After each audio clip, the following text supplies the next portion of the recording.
Hello again. This is session 5 of lesson week 2 of the Introduction to Lens Design class. And let's think one more time, or look one more time, at our thin lens equations and our Gaussian imaging equations.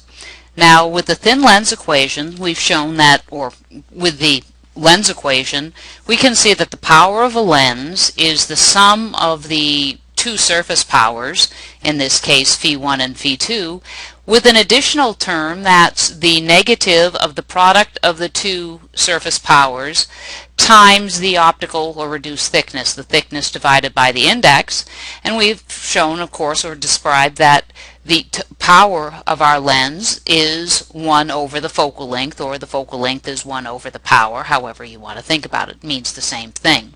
We've also looked at the Gaussian imaging equation that relates the image distance within the image media to the object distance, as well as the focal length, or the inverse of the focal length, which is, of course, as we just mentioned, equal to the power. Now, if you think back to your undergraduate physics course, and we want, instead of thinking of this as the distance z prime, the distance to the image, in this case relative to the principal plane, but as an image distance, and this is an object distance, and we assume our system is in air, so as in this case, n is equal to n prime, which is equal to 1. This correlates to the relationship of 1 over the object plus 1 over the focal length is equal to 1 over the image distance. So you might remember that this equation in that form from, again, an undergraduate level physics class with a little bit of optics concentration. Okay, so in particular now let's take a look at a lens that has a plano surface. So all of the power in this particular case is at the front face, and again, as I mentioned, and this lens is in air, so n1, the first index, the object space media, as well as the image space media, are both air. And then we have a lens that's made of some material that at some particular wavelengths has some index n2. And for the thin lens approximation, despite what this figure looks like, we're going to assume that t goes to 0. Again, a thin lens, we ignore the thickness, and again we have some radius, or the inverse of the radius being the inverse of the curvature, curvature being the inverse of the radius on the front surface only. The back radius is infinity, so the back curvature would be 0. If we go back to our lens power equation here, if we let the t term go to 0, then if t is 0, then this term goes to 0. If our back radius is infinity, or the curvature is 0, then this term goes to 0. So in this particular case, we can see that the total power of the lens is equal to the power of the front surface, which is again equal to the inverse of the focal length. In those instances where we have light coming in parallel to the axis, as we see here, collimated light, so we're effectively indicating that our object is a point source at infinity, then our image location, z prime, is going to be the index in image space, which is of course 1 in this case, times the effective focal length, which is simply the effective focal length. Now, if instead we have our image formed an infinite distance away, then if we go through this same calculation, what we can see is z prime is the negative of the index in object space times the effective focal length, or minus the effective focal length, and this is simply indicating our sign convention that because our object point would be to the left of our reference surface right here, effectively our, let's call it our principal plane, then it would be then the object would be at the front focal point in object space. So if we have collimated or parallel light coming in from infinity in object space, it forms a perfect image at the focal point in image space. If we have our object at the front focal point, then the light will come out collimated in image space.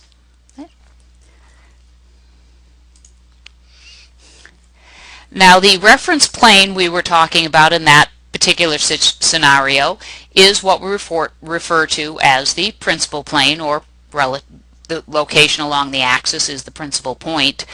As we get into actual curved surfaces, we'll actually talk about principal surfaces, because we will allow a little bit of curvature to come into play in this analysis as well. But when we talk about our Gaussian imaging equations, they are measuring the distances relative to the principal points or principal planes. So in this particular case here, we weren't talking about the distance from the back of the lens to the focal point. That's our back focal distance. Our effective focal length is going to be measured from the front or the back principal plane or principal point, depending upon whether we're talking about in image space or in object space. Okay. The easiest way to visualize the principal planes is sort of by looking at these rays, or simply drawing lines, if you will. These obviously are rays from our, I created these graphics within the Zemax program, but fundamentally we can just draw the lines and determine where those lines would intersect. And if we draw the continuation of this line from image space through to object space, ignoring refraction, where those rays would intersect would define the back principal point, and if we draw them coming the opposite direction, we can find the front principal points. Now, if we want to locate them exactly, what we have is some distance delta relative to the vertex locations, and the focal lengths are related to the back focal distance and the front focal distance by this delta parameter. And in this particular case, with a symmetric lens in air, the delta and delta prime will be equal, but in most instances that will not be the case. If we want to calculate these values, what we can do is determine, for example, in the case of the back focal distance, we can compare the ratio of the heights at the second surface to the first surface times the focal distance, and we can do a little bit of substitution, putting back in our previous equations to represent the effective focal length. Again, we're just substituting into this formula here. We can then solve for delta, and we can see that delta prime, the distance between the rear principal point and effectively the vertex of the back face, is simply a function of the power of the first surface divided by the power of the system times that T over N, that optical thickness term. And similarly, we can also calculate the delta value, which again, in an asymmetric case, delta and delta prime would not be the same values. In particular, let's take a look at a real lens. And in Zemax, I simply went to one of the stock lens catalogs that are included with the software. And next week we will start looking more in detail at how Zemax works and what's included with Zemax and some of the capabilities. But in this particular case, I've taken a lens that is indeed plano on one side. But in this particular case, I've put the plano side towards the front. And among some of the information that you can ask Zemax to calculate for you is to give you information about where the principal points are located. You can also determine information about focal lengths, back focal distances, F numbers, working F numbers, paraxial F numbers, and we're going to be talking more and more about these parameters as we proceed through the class.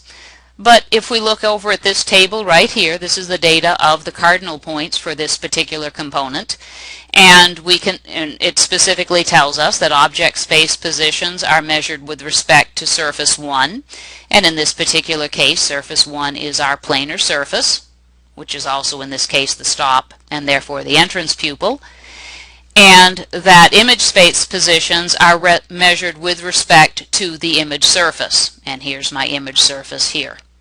Okay, so my front focal length is equal to, in this case, my back focal length. Of course, the signs will be opposite simply because, again, one we're measuring to the left, One we're measuring to the right, but they have the same focal length because we have an optical system in air.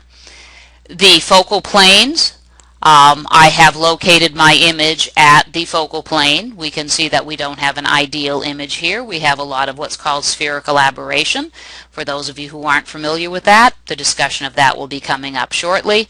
But we can see where our principal planes are located in object space and in image space. Again, in image space, it's measured relative to the image point. So you'll notice in this particular case, the rear principal plane is actually located right at the vertex position. It's at the same location as the back vertex. However, in object space, it's about 6.6 millimeters inside this 10 millimeter thick lens. So here is that information in just written out a little bit more clearly. So the back focal distance and the effective focal length in image space are the same because the rear principal plane is again located at that same distance, so delta prime would be 0, but my front principal plane was 6.585 millimeters from surface 1, positive number, so to the right, so it's about 6.6 millimeters inside the lens. And again, in this particular case, we had set up our system so that the image plane was located at the paraxial focus location. So that's a little bit about the thin lens equations and principal point calculations, and we'll be looking at this a little bit more for the rest of the lessons for this week. And as I said, next week we'll get into actually getting our hands on using a ZMAX. So thank you very much.